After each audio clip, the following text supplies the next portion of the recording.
Good evening and welcome to the Dollar Dogs and Beer podcast. I am your host, and joining me tonight we have Joe, as Jason decided to skip the podcast tonight and go see a game in Philadelphia instead. Must be nice to have season tickets, huh, man? Hey, it's beautiful weather, man. I don't know that I would not be in the same place if I had those tickets. So, uh, You're not wrong. no, It's gorgeous. especially with some of the dodging of raindrops people have been doing all over the place the last week here Yeah, and we everywhere got more. else. Dude, we got more coming tomorrow too. So Lancaster County, stay soggy out there because it's gonna be. Oh man! So Joe, what are you drinking tonight? Well, I've got Bushmills and Coke tonight, which is an interesting combination. Um, you know, let's see what happens. I love that. I love the it's going to be what it's going to be. Yeah, and I misjudged just how much was in the bottle yet, so this is a stiff one. So we'll see what happens. Nice. Only the best kind. For me, I decided to take Jason up on one. I went with Rusty Rails Swish, the Swedish fish sour. It's good. It really is. It shouldn't be this good, but it's actually pretty damn good. Who would have thought Swedish fish into sour beer? What is this world coming to? One of these days, I'm going to get into beer, and the show will be accurately named. But right now, it's not. That's all right. I mean, let's be real. Ron had maybe 3 beers the entire time. When he would hop on, and I think the rest of the time it was always like Hard Mountain Dew or something like that. So, hey, I don't care. All right, let's roll into it tonight with yet more drama coming out of Boston as they're currently getting their behind spanked by the Tigers 12-1 tonight. The Red Sox are down yet another first baseman. Rami Gonzalez went down. Tristan Casas, as we talked about last week, already went down, and he is done for the year with major knee surgery coming up for him, or was just completed. Rafael Devers, he initially fought the move to be pulled off third base when they signed Alex Bregman, who let's remember here, Joe, Alex Bregman is a Gold Glove third baseman, and unlike some players like Derek Jeter, where I'm like, yeah, you got the Golden Glove because of your name, Alex Bregman more than fairly earned his Golden Gloves, as he is one hell of a fielder at third. So Devers fought the move, even though Devers was never great defensively. And now he refuses to move from DH to first base to help the team out. He said, quote, "I know I'm a ball player, but at the same time, they can't expect me to play every single position out there. Technically, you're under contract and they can expect whatever the hell they want, but I digress. In spring training, they talked to me and basically told me to put away my glove. I wasn't going to play another position other than DH, which, again, seems really short-sighted, but okay. Right now, I don't think it would be an appropriate decision by them to ask me to play another position. They put me in this situation. They told me they didn't want me to play any other positions." Okay. First of all, dude, injuries happen. Have you also never played in like a 14-inning game where the benches are gone and players are playing all over the field because they have to? Joe, I remember in the 2021 playoffs when Atlanta was going into extra inning. I don't remember which round it was, but by the end of the game, Austin Riley had been moved to first. Austin Riley had been moved into left. Pablo Sandoval, because we still had the Panda, was playing third base. Actually, that might have been 2020 because we traded him in 21. But anyway, but Pablo Sandoval, who hadn't played third base all year, even though he had been previously career third baseman, was out there at third and stopped a freaking piss rocket hit at him as well, I might add. Late games, when you have to make those, everybody goes everywhere. So just stop it with this. They put me in the situation. Just stop with that. That's not being a team player. You're being a prima donna. Devers had a suggestion to Breslow, who pitched 12 major league season and was a key member of the bullpen in Boston when they won in 2013. He's in his second season leading the baseball operations department. Quote, "Now they should do their jobs essentially and hit the markets and look for market and look for another player. I'm not sure why they want me to be an in-between. Next thing you know, someone in the outfield gets hurt and they want me to play in the outfield. I know the kind of player that I am, and that's where I stand. They told me that I'm a little hard-headed, but they already asked me to change positions once. This time, I don't think I can be as flexible. I don't feel they stayed true to their word, and they told me that I was going to play this position, DH. Now they're going back on it. So, okay. So first of all, it sounds like they should have kept Mookie and traded Devers, which I thought when that trade happened, it would have been better to keep Mookie because Mookie would have like, okay, you need me here? Fine, coach, I'm going. Mookie is like your freaking he's Pablo Sanchez. He can play anywhere and he plays it really freaking well. Dude, like what the hell, man? Like be a team player, help your team out. Like they didn't say you're permanently moving to first base now and we're never going to move you off again. Or and you know what? If you have the athleticism that you lose an outfielder and they ask you to go out there, do it. Like, come on, man. Like even when you and I were playing Little League and they pretty much had us relegated as infielders out and outfielders. If somebody was hurt or somebody was on vacation or somebody was sick and you needed to move somewhere, the coach moved you. Because that's what you do as a team player. It's a team sport. There is no I in team. Things are so bad, the owner of the Red Sox, John Henry, made a rare trip to meet the team on the road to talk to Devers, along with Craig Breslow and President Sam Kennedy. So, all this ranting and raving to be said, do you feel like this is leading towards the beginning of the end of his time in Boston? Because I feel like he's getting set up to get his ass traded somewhere. It's not. It should. But if you're on the other side of this, do you even want this player in your clubhouse? Because I don't know that I do. And I have a pressing need at third base. So, like, this is a little bit tricky. I find it, like, this is not one of those things where they bet the farm on Casas and he can't hit. This is one of those things where his knee exploded. Yeah, literally blew up, was not moving the knee when he was laying on the ground in pain. Like, he didn't try to blow his knee.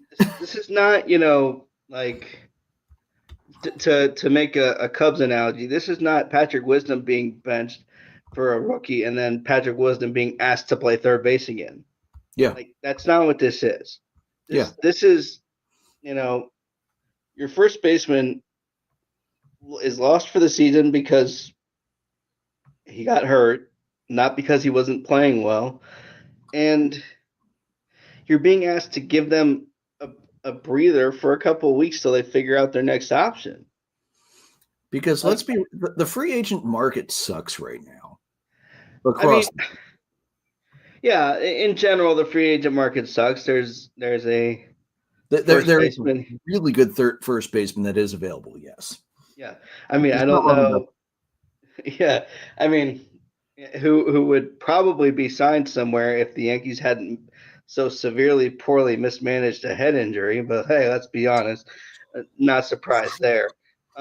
Yeah, like to me, this is like you said, short-sighted on Devers' part. It's not trading for a hotshot third baseman who's not performing. It's, it's just not a situation where you're being demoted by any sense. Like, if anything, if you're so upset about moving from third base, then you should want to play the field, and this is an opportunity to do that. So the mixed messaging from him is a little stupid. If I'm a team in desperate need of a third baseman, I don't think I'm taking that phone call, because this is the kind of locker room person that you're getting, and it's kind of ridiculous. It's not a good locker fit for anybody. No. And he's got a huge contract to boot, so you also have to, consider that as well. Right. I mean, this guy is turning himself into untradeable, unplayable, uncoachable, and I realize he's not going to care because the money's is all guaranteed and he's got a great contract, so he doesn't really care. But like, do you want to win or don't you? Exactly. You have an opportunity with the talent on that roster to make some noise in the playoffs, if not make the World Series. I mean, it's what all you have to do is get in. I mean, the Phillies a couple years ago, the Braves a few years ago are evidence of that. All you have to do is just get there. Exactly. And you have the talent and as an organization to do it, and you've got nonsense like this getting in the way of it. Yep. And let's look at the let's look at the output of the first baseman so far in Boston, because it hasn't been good. Cassis was the primary, played 29 games, 99 at bats, and slash line 182, 277, 303, 580. He did have 3 homers, 11 RBIs, 11 walks to 27 strikeouts. He was starting to hit better though right before he got hurt. And defensively he was pretty good if I remember correctly. So yeah, he played good defense over like there. For a rookie, that's what you're looking for. The offense is going to show up.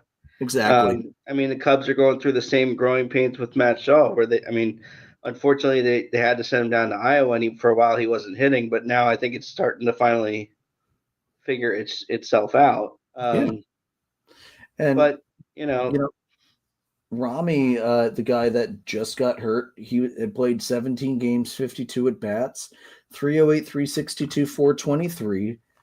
Good line, although very limited, but there were no other home runs from anybody. He only had 6 RBIs, 4 walks to 12 Ks. He only played in 17 games. And the other 9 games were 3 from Nick Sogard, 6 from Abraham Toro, and they were hitting 125 and 118. So, first of all, yeah, they probably should make a call to Rizzo because we know he's available. But, here's the other thing, too. Boston has a player coming back who really can't do anything but DH. Let's remember, they signed, oh my God, what's his name? Sorry, it's being slow to pull up here. Remember, they have, he's on the Trevor Story. No, it's not Story. It's, wow, I feel dumb. Yoshida. Masataka Yoshida. Yeah. Yoshida's range is so limited. You can't even put him in left field and hope nothing gets hit there. Like when he gets back, he needs to be the full-time DH, not Devers. So, like, this is a great opportunity for Devers to say, hey, I kind of started the season off on the wrong foot. Maybe this is a way I can re-endear myself to our fans, to ownership, to management by helping the team out and playing some first base while our first basemen are all hurt. So a guy that really can't play the field at all is able to get his bat back in there because that's the best part of his game. Yeah, and I mean, I think what you're kind of seeing, I guess, is that you're seeing a guy who clearly never got over the fact that they signed Bregman to begin with. Yeah. And in some ways you're like, okay, fine, I get it. But at the same time, like I said, this isn't a guy who just you bet the farm on and he's not performing. This is a guy who his knee exploded in the middle of the field, basically. And, he's not, not in there for a lot of reasons. It's not, Having watched my star player do it twice now, one on each knee, and how many guys I've loved to watch play football blow their knees out, nobody ever goes in trying to blow out an ACL. No. So, like, come on, don't. I hate the whole idea of, he wanted that to, he didn't want, no, shut the hell up. Nobody wants to blow their ACL out. That is not a fun surgery. It's not a fun recovery. Like, dude, come on. Yeah, I just don't understand the lack of flexibility on his part. It just doesn't make sense to me. And if you're a team in desperate need of a hole, filling a hole at third or an extra pop in the lineup, I'm not taking John Henry's call. I don't care. No, I'm really happy that I'm set with Austin Riley and Marcell Ozuna, and I don't need Devers at all. I'm really happy about that, actually. Yeah. Of the three of us, I know you wouldn't, and I know Jason wouldn't. As much as Jason wants Alec Boehm gone and an upgrade at third, Jason wouldn't even for a second want to make that trade either. No. So speaking about ranting and raving, it's time for what might actually be the first real read the room rant of the season from Joe. Take it away, dude. There's a couple things here. We've been talking an awful lot about Rafi Devers, and this kind of continues because MLB, in their infinite wisdom, decides to award stupidity with stupidity. So they named Rafi Devers the AL Player of the Week. Now, did he have the numbers to probably earn it? Maybe. I mean, his batting average this week was 476. His on base was 577, and his OPS was 1387. And he had 8 RBIs. Are the numbers great? Yeah. Do you really want to reward a guy who's been in the news for bad reasons with a Player of the Week recognition? Like, I don't understand that. I truly don't. That's the first thing that MLB, I think, has massively blown in the last couple of days. The other thing that they've massively blown is everybody knows how MLB feels about the Golden Boy, who didn't know 16 million was missing from his bank account. But when your Mother's Day post, the first Mother's Day post of the day, is a picture of obviously Shohei and his mom from 1999, like, there are a million moms you could pick at that particular moment. We'll get to this in a little bit, but you could have picked Cade Horton and his mom because Cade Horton made his MLB debut the day before. Like, there are a lot of players and moms you could highlight at that moment. And to continue to ride the Golden Boy is ridiculous to me. Can we please just stop with the love fest of a guy who somehow didn't know the money was missing and we blamed it on the interpreter? Like, dude, like, how about Jose Alvarado, who just simply wrote in his hat, "I love you, Mom." Yeah. Like, there are plenty of other players that we can highlight their relationship with their mother or put their picture of them and their mom up as, a happy Mother's Day thing. The fact that your first Mother's Day post of the day is a picture of Ohtani and his mom is just plain stupid. Yeah. And when the Dodgers somehow make it and win the World Series this year, if that happens, it just furthers the hatred of the club, number one, which players like Mookie and Freddie don't deserve. No. And it furthers the thought that you're rigging the sport. Because everybody kind of feels that way after last year's World Series when it's the Dodgers and Shohei and Aaron Judge and the Yankees, the two Golden Boys who somehow can't do anything wrong. It's a little ridiculous to me that they continue to have this love fest with Shohei and all of that. That's the first thing. The second thing is, the second thing with the Rafi stuff, but the other thing is we continue to see example after example, and there were a few this weekend, where there has to be a reason. We have enough evidence to show that having the second bag at first base is a necessity at this point. We can't have players getting hurt because they have to try to run in outside the baseline and still get their foot on the bag, when we could easily solve this problem by putting the double bag at first base. It makes no sense to me that this is even remotely a problem that hasn't been fixed. I completely agree. I've been a proponent of the double bag pretty much since we started this show.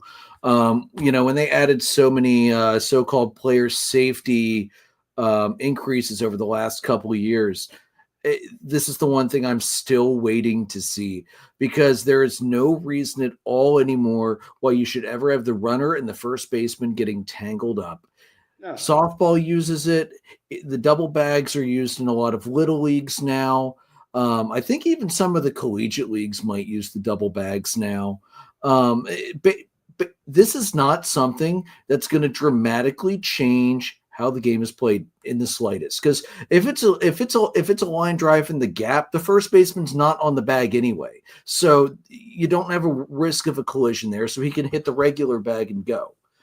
But Right. there's absolutely no reason whatsoever to keep putting either the first baseman or even worse, when the pitcher comes over to cover first base, who's not naturally trying to get to the same edge. They're just trying to get onto a corner or whatever to make sure that they're definitely on the bag.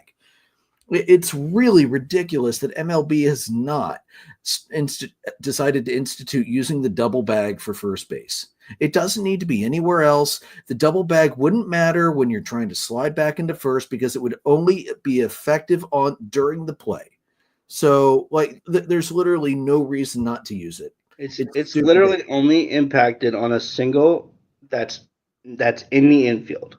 Yeah. Or trying to beat a double play. That's the only place it matters. Yep.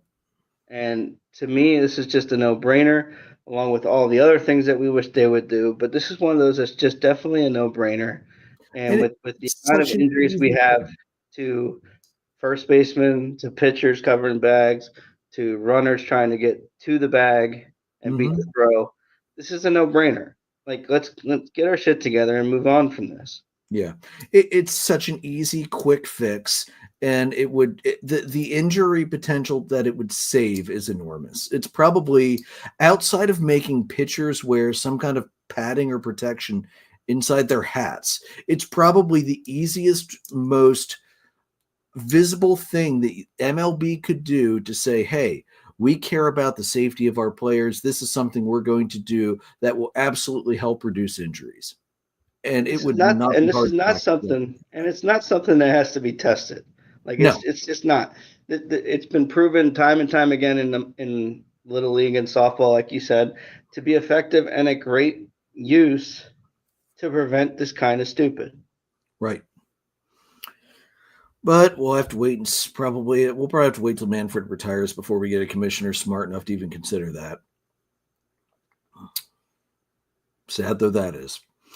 Let's be real. The owners are more likely to be worried about a salary cap during the next CBA negotiations than they are about something that could very much be a great boon to players' safety. Anyway, it's time for another rant because we haven't had enough of them tonight as we've gone back to back to back to back with rants. Tonight, I want to call out the asshole fans in Houston. And, I wasn't going to call them assholes. I was going to try and be nice. But you know what? You make death threats, I'm going to call you for what you are. Lance McCullers, making his second start since Game 3 of the 2022 World Series, coming off of an injury. Tommy John, if I'm not mistaken. He got shelled. He allowed 7 runs as part of a 10-run first inning by the Reds on Saturday night, which, by the way, the last time the Reds scored 10 in the first was also against the Astros years ago.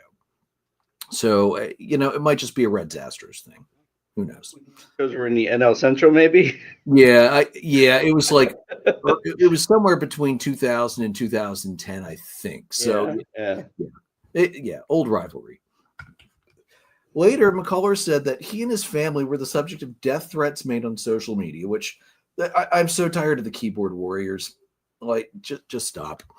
The Astros, they notified Houston PD and MLB security about the threats immediately. McCullers said, quote, I understand people are very passionate. People love the Astros and love sports. But threatening to find my kids and murder them is a little bit tough to deal with.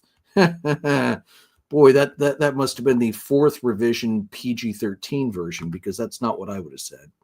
So just as a father, I think there have been many, many threats over the years aimed at me mostly, and I think actually 1 or 2 people from other issues around baseball actually had to go to jail for things like that. But I think bringing kids into the equation, threatening to find them or next time they see us in public, they're going to stab my kids to death, things like that, it's tough to hear as a dad. Joe Espada, the manager, said, there are people who are threatening his life and the life of his kids because of his performance. It's very unfortunate that we have to deal with this.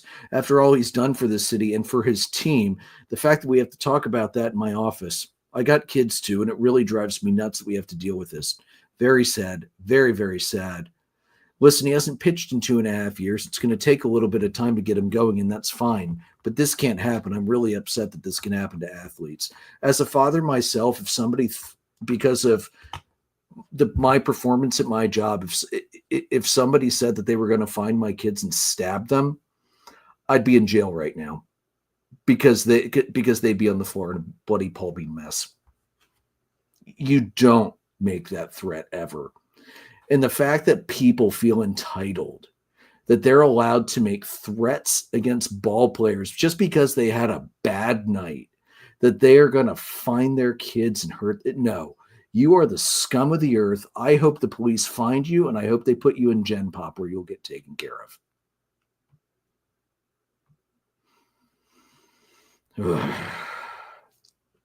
Like Philly fans, as bad as they are, because I'll rail against Philly fans.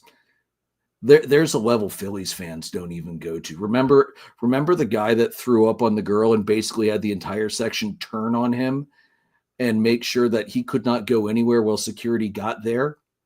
Yeah, Phillies fans wouldn't even do that. That's another level of dumb, and it's just, like you said, it's keyboard warriors, it's entitled fans when they go to the game and interfere with stuff. Like, there's just no place for this. No. The fact that this has to continue to be visited because we can't be human beings to each other is just fucking stupid. I'll say it. It's fucking stupid. Yeah. Like, there are, and this is one of those things where you see this in all facets of life where people are like this, and you see no consequences for most of these people, because usually the ones they're going after are too smart to go after them in return. So they think that they've won in some stupid way, and it's just stupid. It's just insane. Like, Can we stop threatening people? It's really not that hard. And it's a kid's game. It's a kid's game. That they're paid millions and millions and tens of millions, and in some cases hundreds of $1 million to play.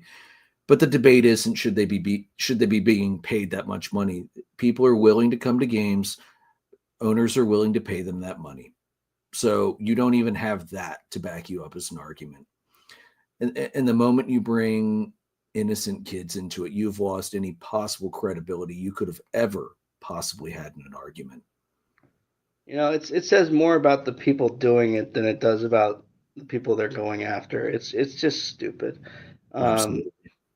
There's no place for it in any facet of life, but when it interferes with the game too, and you see it firsthand as a fan of the team or as a fan of baseball in general, it's just got to stop. Can we just start being decent humans to people, for Christ's sake?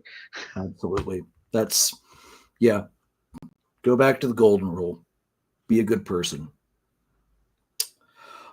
All right, let's go on to a much more lighthearted topic that's a bit more positive, because I think after all of that, we need that. New milestones from the past week. Christian Yelich, Milwaukee Brewer favorite for years, played his 1,500th career game on May 5th. He went 1 for 3, hit a home run, had 2 RBIs, a stolen base, and a walk. Tim Elko of the White Sox had his first major league hit, a 3-run homer off former NL Cy Young winner Sandy Alcantara on Mother's Day with his mom there, which again, that would have been a better thing to feature MLB. Also, Joe, crazy that it's only been a little over a year since a White Sox player last had a home run for their first career hit. That was Braden Shoemake last year, 330-24. Former Braves prospect, actually, Braden Shoemake. So that's really cool. And then, Joe, Cade Horton, man, not bad. Look, this is one of those things where, we weren't sure as Cub fans. You kind of figured he was going to make the trip to New York. You just weren't sure what the plan was going to be. Mm-hmm. For all of the bashing I do of Craig Counsell, I think he handled this perfectly by having a guy start the game in the first inning and then have Horton come in to kind of finish it off or take the meat of the game and kind of see what happens. Yeah. To his credit, striking out 5 in 4 innings in his major league debut against a lineup that has the likes of Starling Marte, Brandon Nimmo, Pete Alonso, Mark Vientos, and Juan Soto. Yeah. Like, not bad for a debut. Yeah, not bad at all. But to have the effectiveness he had, to be a 2-pitch pitcher and then debut a 3rd pitch in the middle of the game against Juan Soto. That takes balls, man. Like, that's pretty stellar to debut a changeup against Juan Soto to protect a lead. He's got something, I'll say that. Lots of chutzpah. Yeah. I mean, fastball around 96 for the number kind of stuff. Yeah. Worked a 2-2 count on Soto, and Amaya called for the fastball.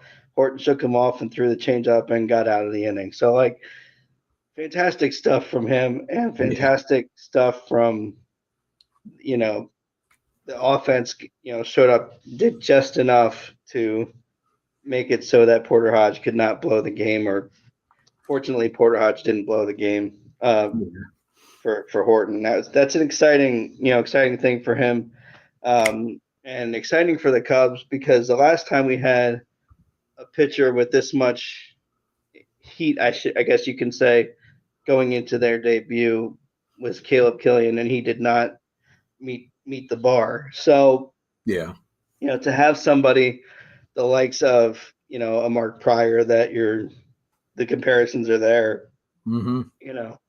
And to be able to meet the moment against that lineup on the road. That's when I heard he was going to make his debut, I was like, wow, on the road against the Mets. And it's going to be it's going to be a rocking atmosphere because it was a weekend game. They called it right, man.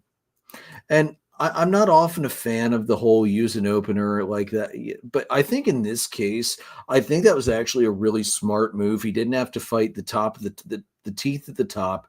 It got him away from that. And then when those guys came back around for their second time through, they were already a little bit off base because they had to adjust to a new pitcher so quickly, which is not usual for the top part of the lineup early in the game. So not always my favorite thing to do, but I think it was a perfect call by Craig Counsell to help a rookie out for his major league debut. Good call, honestly. And a lot of the feedback, some of his pregame prep from the interviews after, is he was warming up in the bullpen. He treated it like a start. He didn't treat it as if, he was coming out of the bullpen and warming up after the game started. Yeah. There was a bunch of traffic getting to Citi Field for him on Saturday, so he was later getting to the park than he probably wanted to be. So for a lot of things to go the way they did, and to have that success, a hat tip to him, to be sure. Absolutely. Hey, Joe, I got some good news for you. It's 14-1 Tigers. Oh man. Jason was at a Tigers game this past weekend. He took a lot of great pictures. It looks like a gorgeous park. He's got some stories to bring back. He was also at Cleveland this past weekend. He'll be back next week, and I'm going to throw all the pictures up in a slideshow so he can do a little show and tell, because he got some great shots, especially in Comerica. He had fantastic seats there, and that tiger statue out front, that's really cool. It really is. And and I know for a fact that Karen's biggest regret in life right now is being too short to be able to reach up and boop the nose of that tiger. I believe it. He even got to see Javi play center field, which I envy him for that. So he got to see Javi play center, and he got to watch Tariq Skubal throw a gem. So yeah, we won't go any further than that. We'll tease it for next week. But Jason, needless to say, had a great baseball weekend. Getting to knock off 2 more parks off of his list too. All right, it's time for some Down on the Farm, which is all me this week since again Jason's away. So the hitter this week is going to be, we decided to stay in the Eastern League this time. A lot of more local stuff. A lot of the local teams affiliate down through there. So, and these are guys that, if you get a chance to get out and see some AA action this year, you might see some of these guys. And honestly, the way the Eastern League is shaping up this year, get out to see at least one game, because there's a lot of talent in AA in the Eastern League right now. So our hitter this week from the Binghamton Rumble Ponies. They are the AA affiliate of the New York Mets. We have Ryan Clifford. Ryan Clifford this past week, he slashed 474, 501, an OPS of 1.5, played in 5 games, had 19 at-bats, scored 5 runs, 9 hits, a double, 3 home runs, 9 RBIs, 1 walk, 4 strikeouts. It's pretty solid. Yeah. I'd kill to have a week like that, not going to lie. The pitcher this week, this time from the Akron Rubber Ducks, Cleveland's AA affiliate. God, I love these. I love minor league baseball nicknames. Can't ever get enough of them. Aaron Davenport had an extremely fine week, putting it mildly. He had 2 starts. He went 1-0 through 12 innings. He allowed 5 hits, no runs, 1 walk, 17 strikeouts. ERA of 0, whip of 0.5, average against of 0.119. Damn. That's very nice. That's a truly impressive week out of Aaron Davenport.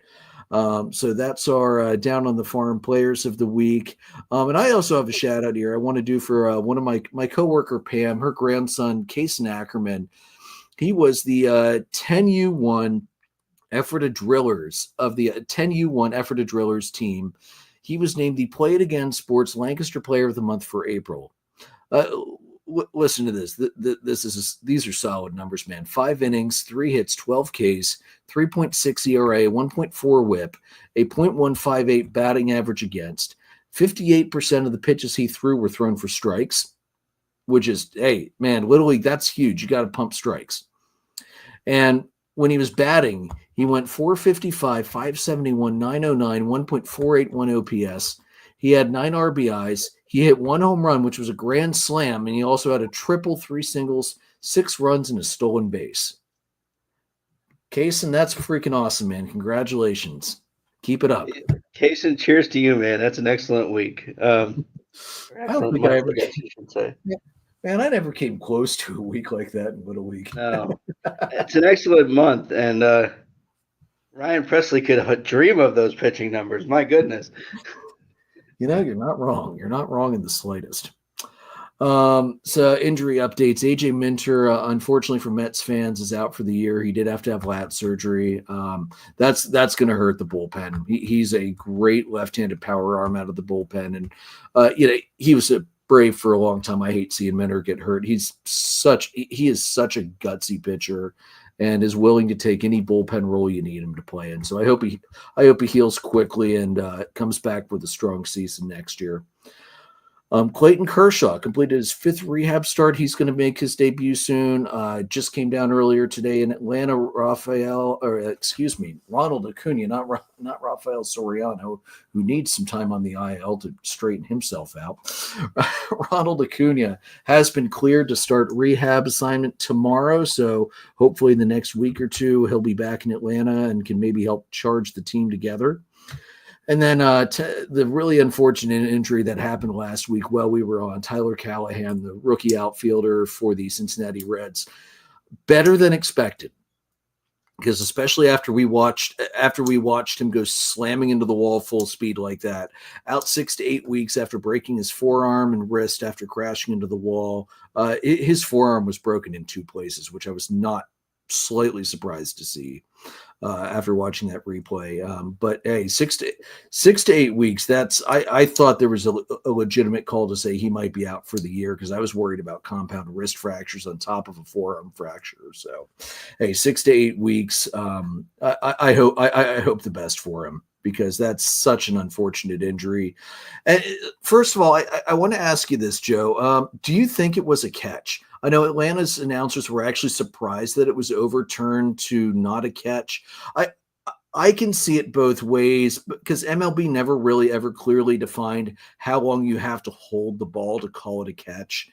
So I could see them saying he hit the wall and the ball popped out because of hitting the wall. But I could also see them saying he fell down and then let it go, and it should. I could see it either way. It wouldn't have affected the game either way. Atlanta already had that run, already had that game won without Matt Olson's home run there. Do you think they got it right going with the call of no home run or no catch. no catch? Excuse me. I mean, I don't know. I mean, it's one of those things where, like you said, I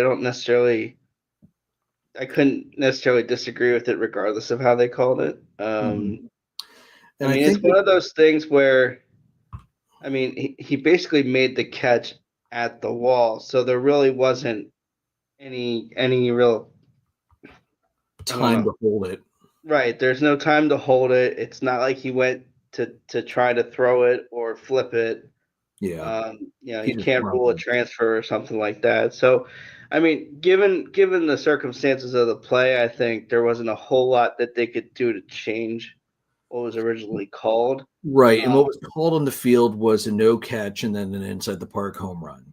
And I think if they would have called it a catch on the field, I think they would have upheld that as well.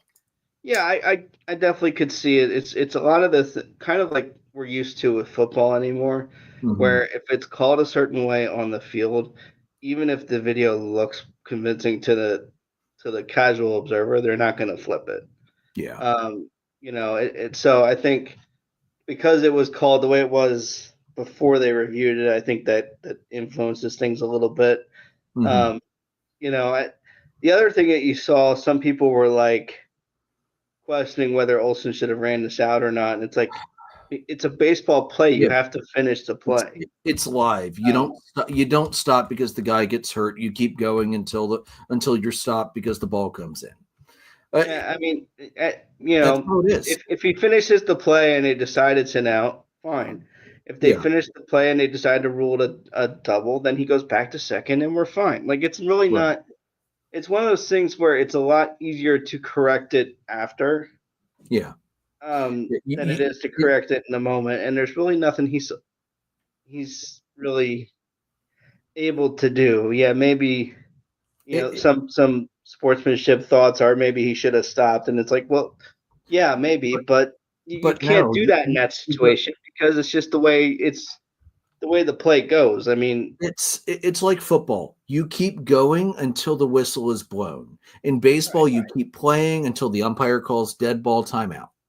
And that's after when Acuna blew his ACL the first time in Miami trying to catch that Jazz Chisholm liner, I wasn't upset that Jazz got the inside the park home run. That's what happened. It's the risk of if a player in the corner outfield spot gets injured, that's probably going to happen. And let's be real, it doesn't happen often enough that there needs to be a rule change or anything stupid like that. No, nobody was necessarily advocating for that. I just wanted to bring that up since I'd seen that somewhere that people were like curious as to whether he should have finished it or not. And it's like, no, this is not a question. Like, you finish the play until the umpire calls time. Yeah. And I don't even think that it's bad sportsmanship to finish. No, it's not. It's not. I have never once watching baseball in all of my life when a player gets hurt and the other team, the player gets the whole way around on a home run because another player's not able to get over to the ball in time. I have never once thought, oh, they should have held up at second or held up. No, you keep going because you never know if that one run will make a difference. It's just the breaks of the game. Sorry, Tyler, but it's the breaks of the game. Yeah. And another thing I saw, and thankfully, I saw some knucklehead in a Cincinnati Reds forum that said, "All right, well, next time Olson's up, pitchers need to drill him. No, they don't. Olson didn't hurt him. It was a baseball play, and it was an accident that had. Unfortunately, this guy was pretty much, by just about everybody who commented, as a Reds fan, as a Braves fan, as fans from other teams, they're like, dude, you need to delete this post because you're an idiot. Matt Olson did not hurt that guy. He was hurt trying to make a play. This is one of those shit happens. Get over it and move on. There's no reason to drill him. Any other time you've seen a player that gets hurt in the middle of a play, when it's something like that, you're never going to see the team drill the guy that hit the ball. Give me a freaking break. Just come on, dude. So, yeah, I'm just glad to see that there is a very strong chance that after rehab, he will be able to get back this year, because he's a really exciting player. I've seen some of his replays, and I wish him the best. He got up. He hasn't been up very long, so I hope he doesn't lose his spot while he's rehabbing. I hope they keep a spot for him when he comes back, because he looks like he's going to be a really exciting player to watch down the road. All right, and then the axe fell twice this past week. One was kind of expected, and one I think was really stupid, and the wrong guy got fired. So first, let's talk about the Pirates. They fired Derek Shelton on Thursday. They announced that bench coach Don Kelly is going to take over as manager the rest of the way. Shelton was fired with them riding a 7-game losing streak and a 12-26 record. He was originally hired by GM Ben Cherington in 2019 as part of a, quote, franchise-wide reset by Bob Nutting. Cherington said, Derek worked incredibly hard and sacrificed a lot over 5+ years. His family became a big part of the Pirates family, and we will miss that. He's an incredibly smart, curious, and driven baseball leader. I believe he was the right person for the job when he was hired. I also believe that a change is now necessary. I wish Derek and his family all the best in their next chapter. Owner Bob Nutting. There is, quote, a lot of baseball left to be played. The team needed to act with a sense of urgency and take the steps necessary to fix this now to get back on track as a team and an organization. He said the first quarter of the season have been frustrating and painful for all of us. Well, Bob, let me point something out to you here. The Pirates on opening day had the 26th largest payroll in baseball. 26th. You didn't make any major investments into this team in the offseason. You have Paul Skeens. He's great. Absolutely. Why didn't you get some offense to support him? You have one of the worst offenses in baseball. The best pitcher in the world can't win a game if you can't score a run for him. It's rather rich for him to say they had to act with a sense of urgency when this man hasn't acted with a sense of urgency in the last, I don't know, 8 to 9 off seasons since they were last in the playoffs. Like 2015. This is really stupid. Like 2015, second longest active streak behind the Angels from 2014. This is stupid. Like it's not the problem. It's and don't get me wrong, I mean, I didn't hate Shelton by any means. I mean, I've enjoyed watching him coach, but I mean, look at what he's working with. You can only do so much with that. Well, and I think, the real thing that drives me crazy with these is that you have owners who say things that on their face are just plain stupid, and this is one of them. Yep. Maybe act with a sense of urgency come, the off season, not, a month and a half in. Yeah. There's a thought. Did they sign anybody huge? No. Did they ever sign? No. Like, come on. Absolutely ridiculous. Derek Shelton is not the reason this team is performing as poorly as they are. The reason this team is performing as poorly as it is because that roster has a ton of holes that need to be filled. And they didn't do it. It's so funny because it's like you have an owner that's not checked by anybody when it's his fault that the team's not improving. Kind of sounds like a certain GM in football, doesn't it? Who also happens to be the owner, Jerry Jones. Yeah. Any other organization that had Jerry as their GM would have fired his ass decades ago. But because he's the owner, it can't be his fault. No, of course not.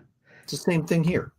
You know, I just saw this because we were talking about the Pirates, and I wanted to look this up. So we're gonna put a positive spin on this whole dumpster fire of a club with the firing, and bring you an update on the fan that fell a couple weeks ago from Barstool Sports.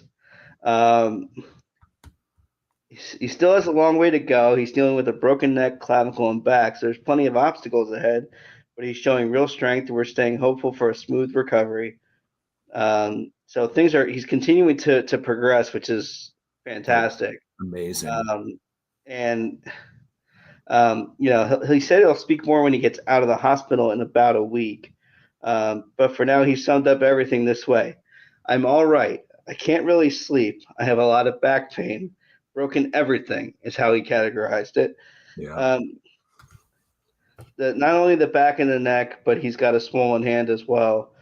And his joking comment, which shows Pittsburgh toughness and fans' willingness to put up with some of this. I think when I get home, I'll just put some ice on it. So I love that. I love that. A positive spin on the nonsense going on in Pittsburgh is that the fan who fell is progressing fairly nicely in his recovery. So a hat tip to him. Absolutely. And Shelton is not the only problem in this organization when you had Usher fighting with a fan a week ago. Yeah. So there's a lot of organizational problems with the Pirates. This is a mess. Yeah. I will say this. The team has responded to Don Kelly. They took 2 out of 3 from Atlanta. Kelly got fired up enough to get ejected in only his second game as manager, which I'm pretty sure is a major league record. I don't even think Bobby Cox got ejected that quickly his first time as a manager. Although, let's be real, if there was a manager, it would have happened to. It would have either been Bobby or it would have been Earl Weaver or Billy Martin. So Don Kelly's in good company there. I do like Don Kelly. He's fiery. The players are responding to him. The big issue is that archetype of manager. I feel like that fieriness is good for about 2 to 3 years, and then if you don't simmer it back down, you might lose the team trying to push them all the time. So we'll have to see how that goes. They are currently up 2-1 on the Mets in the bottom of the 7th up in New York. So, hey, maybe he'll start 3-1. Maybe it'll be the right move. Although I'm going to be honest with you, I think Derek Shelton could have done all of this too. The other manager who got fired, and this one doesn't surprise me in the slightest because it should have happened last year after the season, was the Rockies firing Bud Black. They finally won their 7th game of the year on Sunday, breaking an 8-game losing streak. Yes, 7th. But Rockies owner Dick Monfort had finally seen it. Finally? But they're coming off back-to-back 100-loss seasons. How is this finally enough? The third base coach, Warren Schaefer, is the interim manager. Bench coach Mike Redmond was also let go. Clint Hurdle replaced him. They're 7-33. They're 1 game better than the worst 40-game start in baseball history, and they're coming off the consecutive 100-loss seasons. The last time the Rockies made an in-season managerial change was to replace Clint Hurdle with Jim Tracy in late April of 2009. Black's been the manager since 2017. He managed the team to two playoff berths in the first 2 years, but none since. And as they've been trading off anything that's got a slight hint of talent, I'm not surprised. Monfort said, "Our play so far this season, especially coming off the last 2 seasons, has been unacceptable. Then why didn't you sign anybody? Why? Our fans deserve better, and we are capable of better. While we all share responsibility in how this season has played out, these changes are necessary." No, they were necessary either after the first 100-loss season or the second straight 100-loss season. That's when that change should have been made. You need to correct me on this because I may be missing my years here, but when did Mr. Monfort say they were going to win 100 games? Was that last year or the year before? That was I think that was last year. Yeah. I'm pretty sure that was last year. Chances are when you're wrong by that much, maybe make some moves. Yeah. Yeah, that was yeah, buddy. You're in the middle of the best years the Dodgers have seen in decades. Well, okay, since the early 2010s. Yeah, that was that rock. None of those Rockies teams stood a chance at hitting 500. So yeah. Anyway, What's really ridiculous about this is the amount of talent they did have at one point. oh yeah, When you Charlie look at the fact Blackmon. that they had Tulowitzki at one point, they had Yep. Arenado, they had Story, they had Charlie Blackmon, they had Todd Helton at one point. This is obviously years ago, but you had It's pitching. It's always been pitching. They've never been able to find the type of pitchers that can pitch in that hellhole of a hitter's stadium up there. It is the largest outfield in the league. So you need to have fast outfielders that can cover a lot of ground, and you need to have pitchers that don't need to rely on sliders and cutters and things that break laterally, because in that high altitude, you lose break because of the altitude. It's not as bad with sinkers, splitters, curveballs. It is noticeable, but it's not as bad. But sliders and cutters, they break a fraction of what they do down at ground level. Like, I don't know how they convince pitchers to go up there and pitch, honestly. So you're saying signing Chris Bryant to play the outfield was a bad move? I think history has said that if it weren't for the Anthony Rendon contract with the Angels, KB would be the current worst deal in baseball. But it's still a better deal than Anthony Rendon and the Angels. Yeah. The Rockies' 40-game record is tied with the 1904 Senators, 1928 Phillies, and 1932 Red Sox as the second worst start in the modern era, which is 1900 on. The worst start is the 1988 Orioles at 6-34. Wow. You may have to check my notes on this because I don't remember what I said that Rockies were going to win this year, but they've outpaced the White Sox have outpaced them, and we're only a quarter of the way through the season, and the White Sox are a third of the way to my projection at 39. So, like, it's dude, it's yeah. Quote it's the Simpsons. To quote the Simpsons gif, I'm in danger. You are very much in danger, my friend. Let's see here. Let me pull this up because I want to know how poorly my prediction's looking right now too, because I know it's not looking good. Let's see. Rockies 61 and 101 last year. Our predictions for this year are, Joe, you said 63, Jason said 60, and I said 56. God, I'm going to be over at 56. Good God. This is pretty embarrassing, and it's got to be demoralizing to be a part of this team to begin with. But it is so hard to predict how bad teams are going to be. It's so hard. It's easier to predict how well the good teams are going to play than it is to predict how bad the bad teams are going to play. Good God. This is something else. This is a move that was, probably a year or two in the making. And I don't understand why he wasn't fired after a second straight 100-loss season, when they're not actively trying to fix the roster at all through free agency, through the farm system, through whatever. There has been, and they don't have enough talent at the major league level to trade away at the deadline to bring good prospects back. No, they certainly don't. And I think, you look at it's just ridiculous to me that we've talked a lot about some of the on-field stuff that needs to change. One of the other things that needs to change with the league is a payroll minimum, because this is absolutely disgusting. It is. Yeah, it's awful. And I know the owners want a cap. You need a minimum more than you need a cap. Yeah, you do. There is no excuse. You have things like the tax to impact the height, that people have to spend, but you've got to put a minimum payroll out there, because this is embarrassing. MLB's farm system rankings, the preseason rankings for this year. Take a guess where Colorado fell. 30. Nope. They're out of the 20s, barely, but they're out of the 20s. 18. 18. How much of that talent has been promoted yet? Well, so here we go. From Probably none 20, of it. so 23 at the preseason and mid, they were 14 and 18, 24 at the preseason, 21, 24 at the mid was 12. They do have two top 100 prospects, and Chase Dollander and Charlie Condone. But Dollander is he's gonna matriculate out of this soon because I believe he made the opening day roster. Right. I mean, they're active in the international market, but there's not a lot down there. That's the problem. There's let's check out some of the other. Let's check out some teams at the top here. Detroit's number 1. Tampa was 2. That's not Tampa's always high in the prospects. Yeah, because they know when to sell their players. Boston was 3. The Dodgers were 4, which is a little surprising. The Mariners were 5. White Sox were 6. Cubbies were 8. The Phillies were 15 or 16. No, 17.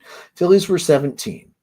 Atlanta, I know, is lower right now because most of our talent is pretty deep down.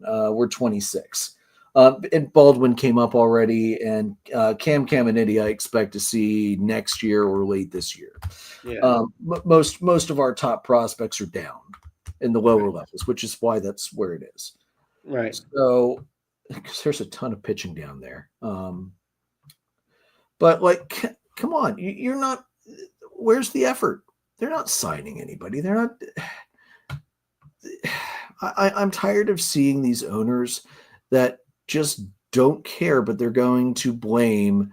But they're going to blame the team's failures on their own failure to bring a playable team and field a playable team that's better than high AAA level talent overall.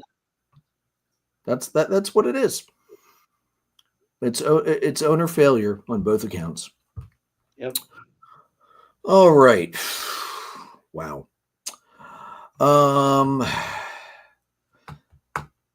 Do you feel is there anybody from the Cubs this week you want to give a toss up to?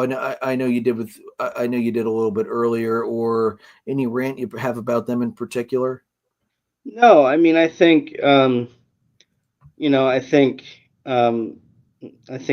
pretty sure they lost 2 out of 3 to the Mets, which I wasn't hoping for, but some good things. They saw some good things. I don't understand why Presley continues to be used once a week, which some of the guys are multiple days in a row, and it's clearly not working. So I'm a little confused there, but it is what it is. I'm a little disappointed in the fact that, I mean, don't get me wrong, I think Seiya is a good DH. I'm not saying he isn't, but they've been playing him in left when they were giving Ian a few days off, which to me is not necessarily your best option. But agreed. I don't know that they have another one, so it's kind of by some of the moves they've made and by some of the guys they haven't called up, it's kind of put them in a spot where they're trying to see if Ian just needed a day or two off, but you have Seiya out there who has only played right and hit, and playing left field at Citi Field is not easy. So it's not. I'm not necessarily sure I understand the whole logic there, but they're making the best of what they have. The fact that we haven't seen, if Ian ends up being on the IL for any length of time, I think you're going to see Owen Casey maybe come up, or one of the other outfield guys they have down there be promoted to get a shot. I would think. So, I mean, we'll see what happens. I think the fact that you have that issue, plus you have the glaringly obvious hole at third base, is the biggest concern as a Cub fan right now. Absolutely. One good thing I do want to mention about the Rockies right now, as I mentioned, Dollander was on the opening day roster. He's got a no hitter going right now in the sixth inning. He is through 5, 2 walks, 5 strikeouts. So good for him. Good for him. And because you said that, he'll lose it. So Yeah, it's all right. It's the Rockies. They're probably going to lose anyway, even if I hadn't said it. Let's be real here. Although, hey, wouldn't it be nice if, for once, that didn't happen? Although, let's be realistic, it probably will. Anyway, yeah, sorry about that, kiddo.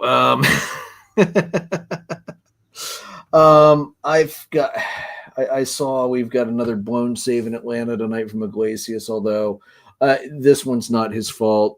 Shortstop error completely cost this one, so I will not. I'm not going to rant and rave too much on Iglesias tonight, although he needs to get his crap figured out.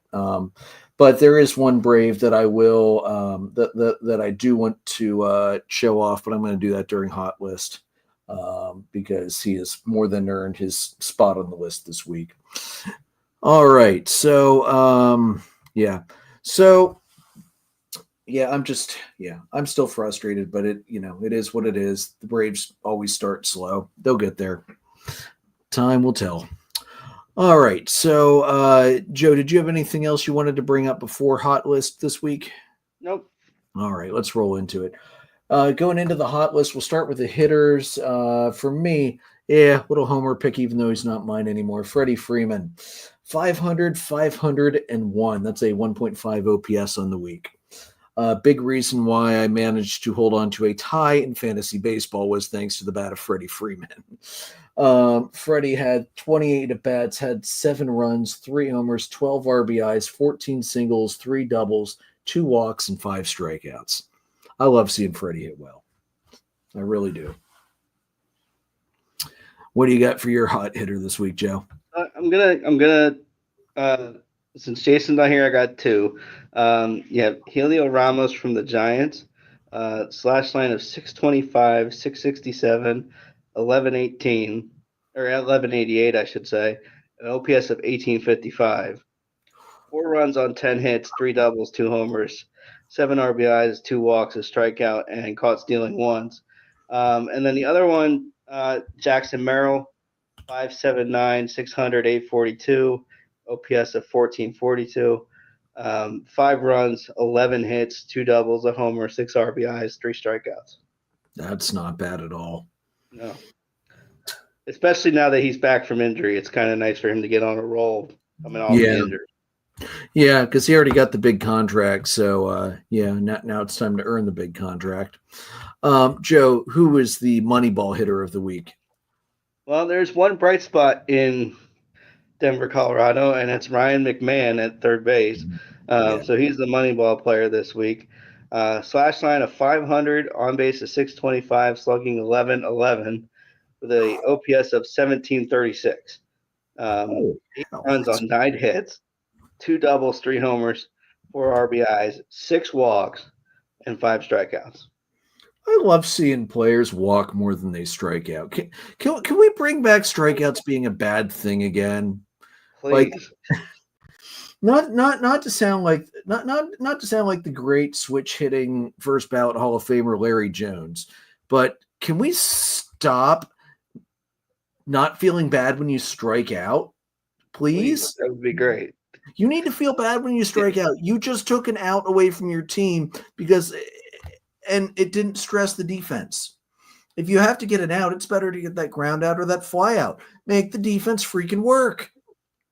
Yeah, it makes it a lot harder to find these guys because it's just like you have guys who have, Aaron Judge might have 8 walks, but he's got 8 or 9 strikeouts, and it's like, yeah, but Judge may have the walks and the on base, but you struck out so many dang times.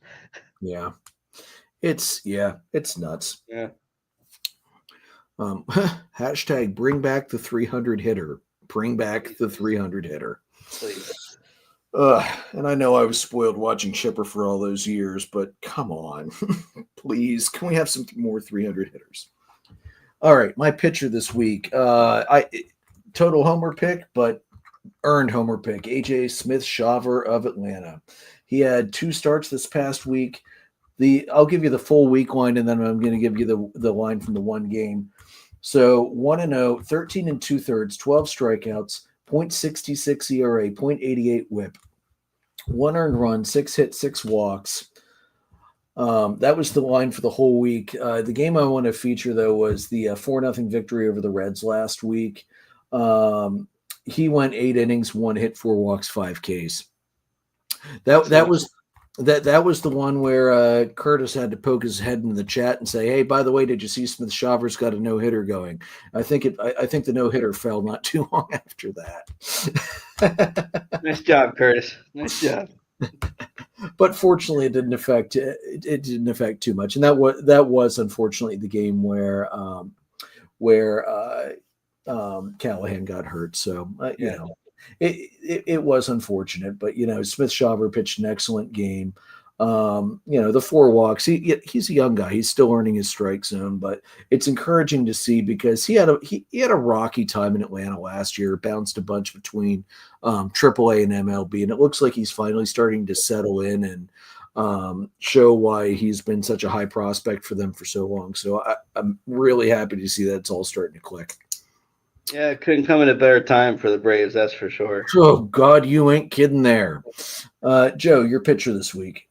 So in Jason's honor, I'm going to do Zach Wheeler. 2-0 this week, 14 innings, 7 hits, 2 runs, 1 homer, 2 walks, 17 strikeouts, a .64 WHIP, a 149 batting average against.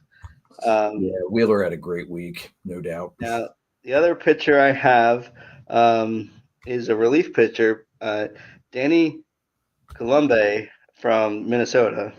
Mm-hmm. 1-0, 4 appearances, 1-1 in save opportunities. So pitched wherever they asked him to this week. 4 innings pitched, 2 hits, no runs, no walks, 8 strikeouts. Nice. Excellent. Before you do adulting reliever, I've got one more starter I want to toss up there. From Houston, Ronel Blanco. He had 2 starts this past week, went 1-1, but over 14 innings, he had 17 strikeouts, 3 earned runs, 9 hits, 3 walks, and only the 1 home run allowed. That's a 1.93 ERA and a .86 WHIP. So that's crazy that we had 2 17K guys. Actually, we had 3 17K guys the last week because Pablo Lopez also had 17 as well. Yeah.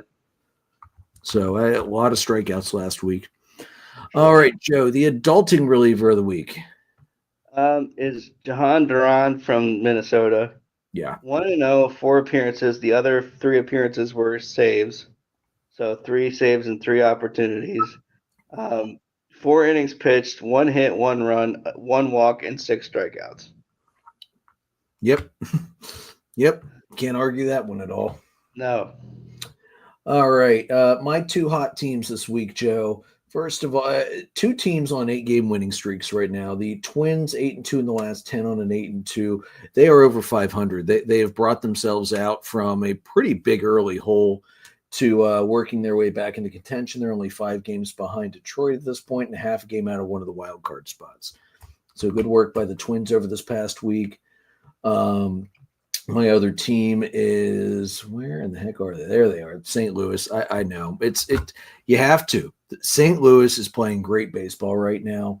Also 8-2 in the last 10. They're a game behind Chicago, 2 back in the wild card, and they're starting to look. It's starting to click out there, and they're starting to look like a more complete team.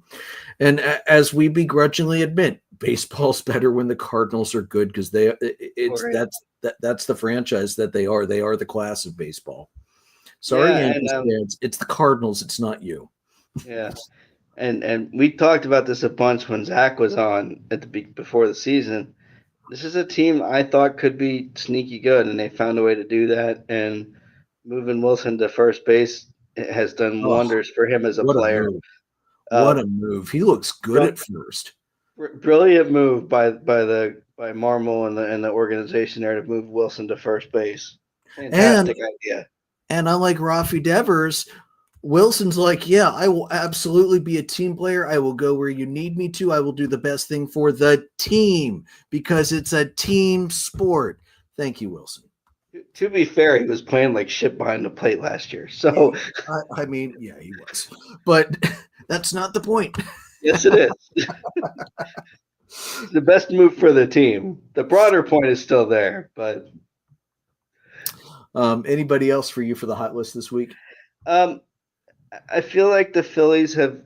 I mean, they're 7-3 in the last 10, and they've been playing fairly decent the last week. I feel like um, not the massive win streak that Minnesota and St. Louis are on, but Yeah. still um, keeping themselves in contention in that division right now, which up until about a week and a half ago, the Mets were running away with. So, Yeah, the um, Phillies have climbed right back in. Game and right, a half out, half a game up in one of the wild card spots right now. Still right, behind the Padres. They'd be wild card too if the season ended today. But yeah, Phillies are looking good right now. As much as it pains me to say it, I'm not really surprised though. I feel like they had to get punched in the mouth by the Mets and then shake it off. Be like, yeah, that's not us. That's not us. Let's go back to being us again, and that seems to be working great for them.